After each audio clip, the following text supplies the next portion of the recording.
আসসালামু আলাইকুম প্রিয় ছাত্রছাত্রীরা, তোমাদেরকে কিভাবে সম্মান জানাবো, তোমাদের ঋণ কিভাবে শোধ করব সে ভাষা আমার জানা নেই। তাই তোমাদেরকে আমি স্যালুট জানাই। তোমাদের বুকের তাজা রক্ত দিয়ে, তোমাদের জীবন দিয়ে বাংলাদেশকে আবার স্বাধীন করলা। আমার জীবনে আমি মানুষের মুখে এত হাসি দেখিনি। রাজপথ জুড়ে, সারা দেশ জুড়ে মানুষের মুখে ছিল আনন্দের হাসি। শুধু সারা দেশ জুড়ে নয়, পাড়া মহল্লায় শুধু মহিলা পুরুষ নয়, বাচ্চারা সহ মিছিল করতে শুরু করে দিয়েছে যে বাংলাদেশ আবার স্বাধীন হয়েছে।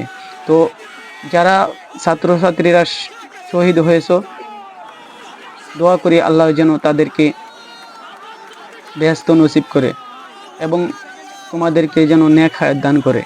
আর আমরা এতদিন মুখ থাকা সত্ত্বেও বোবার মতো ছিলাম, না জানি কবে গুম হয়ে যাই, না জানি কখন জেলখানায় ঢুকিয়ে দেয়।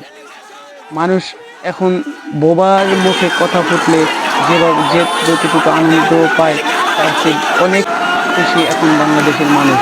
আমরা বাংলাদেশের মানুষকে জালিমের হাত থেকে রক্ষা করেছো, জালিম সরকার থেকে মানুষকে মুক্ত করেছো।